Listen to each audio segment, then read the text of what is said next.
పట్టుగా professor Nageshwar గారు లైవ్లో సిద్ధంగా ఉన్నారు. నమస్కారం నాగేశ్వర్ గారు. నమస్తే సార్, బీఆర్ఎస్ నుంచి పెద్ద పెద్ద నాయకులు వలసలు వెళ్ళిపోతున్నారు. అసలు బీఆర్ఎస్ ఖాళీ అయిపోతుంది, ఊహించిన విధంగా మరికొన్ని రోజుల్లో బీఆర్ఎస్ అన్నది భూస్థాపితం అవుతుంది అని చెప్పి వస్తున్న అంశాలు కేకే గారు అవనియండి, లేకపోతే శ్రీహరి గారు అవనియండి, వాళ్ళు కూడా ఈరోజు తీర్థం పుచ్చుకుంటున్నారు. అయితే ఈ నేపథ్యంలో కేటీఆర్ గారు చాలా తీవ్రంగా కొన్ని వ్యాఖ్యలు చేశారు. ఈసారి ఇక్కడి నుంచి వెళ్ళిన వాళ్ళు కేసీఆర్ కాళ్ళు పట్టుకున్నా మళ్ళీ వాళ్ళని లోపలికి రానివ్వాలి. ఒకసారి బయట విందామా సార్, ప్లీజ్.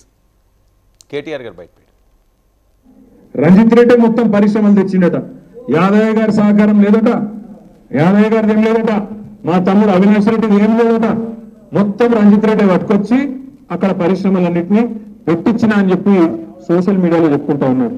ఇంతకంటే సిగ్గుచేటు ఇంకోటి ఉంటుందా? దయచేసి మీరు ఆలోచించాలని కోరుతా ఉన్నాను. ఇంకొక మాట కూడా నేను విజ్ఞప్తి చేస్తా ఉన్నాను. ఆనంద్ చెప్పిన మాట ఏదైతే ఉందో, మళ్ళీ రేపు వచ్చి ఇదే పట్నం మహేందర్ రెడ్డి, ఇదే రంజిత్ రెడ్డి వచ్చి కేసీఆర్ గారి కాళ్ళు పట్టుకున్న మళ్ళీ పార్టీలోకి రానియము అనే మాట కూడా నేను ఈ సందర్భంగా మీకు విజ్ఞప్తి చేస్తా ఉన్నాను. వాళ్ళకు తప్పకుండా బుద్ధి చెప్పవలసిన బాధ్యత మన మీద ఉన్నది. వచ్చి కేసీఆర్ కాళ్ళు పట్టుకున్న మళ్ళీ అధికారంలోకి వచ్చినాక వాళ్ళని మాత్రం మళ్ళీ రానిచ్చే ప్రసక్తే లేదనే మాట కూడా నేను విజ్ఞప్తి చేస్తా ఉన్నాను. సార్, ఎలా చూడాలి కేటీఆర్ గారు? రాజకీయాలు ఇలాంటి స్టేట్మెంట్లు ఇస్తూనే ఉంటారు. ఇప్పుడు అమిత్ షా చంద్రబాబు నాయుడుకు బీజేపీ తలుపులు, ఎన్డీఏ తలుపులు శాశ్వతంగా మూసివేస్తున్నాయని చెప్పాడు. అవును, నాకు తెలిసారా లేదా? సో రాజకీయాల్లో ఇలా అలా ఉంటే పార్టీలు ఇలా ఎందుకు తయారవుతాయి? ఇప్పుడు పోయేటోడు పోతున్నాడు, వచ్చేటోడు వస్తున్నాడు అంటే పార్టీలు తీసుకుంటున్నాయి కనుక, అవును, రాజకీయ అవసరాలు ఉన్నాయి కనుక పార్టీలు తీసుకుంటున్నాయి. ఆ సందర్భము, ఆ క్షణానికి, ఆ సమయానికి కావలసిన రాజకీయ లబ్ధి పొందితే చాలు. ఇప్పుడు వెళ్ళిన వాళ్ళు ఎవరు అని తీసుకుంటే ఒరిజినల్ బీఆర్ఎస్ వాళ్ళు ఎవరు కారు కదా. కేశవరావు కాంగ్రెస్ నుంచి వచ్చాడు. ఆయన కాంగ్రెస్లోనే పిసిసి అధ్యక్షుడిగా, కాంగ్రెస్ వర్కింగ్ కమిటీ మెంబర్గా, 4 రాష్ట్రాల ఇన్ఛార్జిగా, శాసనమండలి డిప్యూటీ చైర్మన్గా, మంత్రిగా, ఆయన చాలా చాలా పదవులు తీసుకున్నాడు కదా. కడియం శ్రీహరి తెలుగుదేశంలో కీలక నేతగా, చంద్రబాబు నాయుడు మంత్రివర్గంలో మంత్రిగా సో ఉన్నాడు. ఆయన అక్కడి నుంచి బీఆర్ఎస్లోకి వచ్చారు. పట్నం మహేందర్ రెడ్డి టీడీపీ నాయకుడే కదా. అవును. సో దాన నాగేందర్ కాంగ్రెస్ నాయకుడే కదా. ఆయన గతంలో కాంగ్రెస్ నుంచి టీడీపీకి వెళ్ళి, టీడీపీ నుంచి మళ్ళీ కాంగ్రెస్కి వెళ్ళి, కాంగ్రెస్ నుంచి ఇప్పుడు ఇక్కడికి వచ్చారు.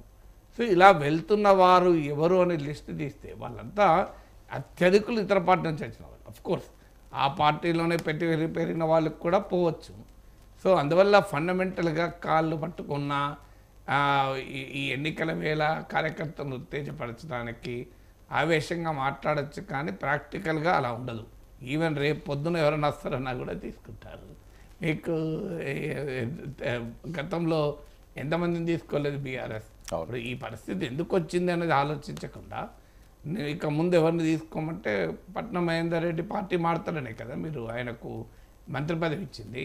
నిన్న కేటీఆర్ ఆ సభలోనే అది కూడా అన్నాడు, పదవి ఇస్తే లొలి పెట్టాడు అనుకున్నామని. సో అంటే పదవులు ఇచ్చి మేనేజ్ చేయాలని చూశారు. సో కడియం శ్రీహరి కూడా ఎప్పుడు ఇచ్చారు కడియం కావ్యకు? అది కడియం శ్రీహరి కూడా కాంగ్రెస్లోకి వెళ్తారు అని చర్చ నడిచింది. అప్పుడు కాంగ్రెస్లోకి పోతారేమో అని చెప్పి టికెట్ ఇచ్చారు. సో అందువల్ల ఇలా మీకు చాలామంది అంటే రాజకీయాలను ఇప్పుడు బీఆర్ఎస్కి వచ్చినటువంటి ఒక మేజర్ ఛాలెంజ్ ఏంటంటే ఎలా విమర్శించాలి. తమ పార్టీ ఎమ్మెల్యేలు పోతున్నారు, ఎలా విమర్శిస్తాం? టీడీపీ, కాంగ్రెస్, సిపిఐ అందరిని మనం లాక్కున్నాం కదా. సో ఆ మారల్ రైట్ కోల్పోయింది బీఆర్ఎస్. ఇప్పుడు ఎవరు అయ్యో పాప అనే పరిస్థితి లేకుండా పోయింది. అయ్యో పాప అనే పరిస్థితి కూడా లేదు. ఎందుకంటే 2 సార్లు మీరు అధికారంలోకి వచ్చి, అది కూడా 88 సీట్లు వచ్చాక, ఇప్పుడు ఏదో 63 సీట్లు వచ్చినప్పుడు చేస్తే ఎవరు పట్టించుకోరు. సో ఎందుకంటే 63 సీట్లు వచ్చాయి, ఏదో మరి ప్రభుత్వం కూలిపోతుందని అనుకుంటున్నారు. తప్పనిసరి పరిస్థితుల్లో నచ్చినా నచ్చకపోయినా రాజకీయాల్లో ఆ ప్రభుత్వాలు నిలబెట్టుకోవాలి కనుక ఆ పని చేసేవారులే అనుకోవచ్చు. కానీ 88 సీట్లు వచ్చినాక ఏం అవసరం అండి? ప్రశాంతంగా ఇప్పుడు చెప్తున్నాడు కేటీఆర్, ఆ సొంత నాయకత్వం, నికార్సైన నాయకత్వాన్ని తయారు చేసుకుంటామని. 88 సీట్లు వచ్చినాక కూడా మీ నాయకులు మీరు నమ్మలే కదా. ఇతర పార్టీల వాళ్ళని తీసుకొచ్చుకున్నారు కదా. అంటే అధికారం వచ్చి 5 ఏళ్ళు అది పవర్లో ఉన్న తర్వాత, పార్టీ విస్తరించిన తర్వాత, గ్యాప్స్ ఫిలప్ చేసుకున్న తర్వాత, ప్రతిపక్షాలను బలహీనపరిచి నిర్వీర్యపరిచిన తర్వాత, ప్రజలు అద్భుతమైన ఫలితాలు ఇచ్చాక ఇంకా నువ్వు ఇతర పార్టీలను బతకని వెళ్ళలేదు కదా. ఇప్పుడు మీ పార్టీని బతకనిస్తలేరని అంటే ఎవరు పట్టించుకుంటారు? నీకు అధికారం ఉన్నప్పుడు చేసిన పని ఏంటో అంటారు.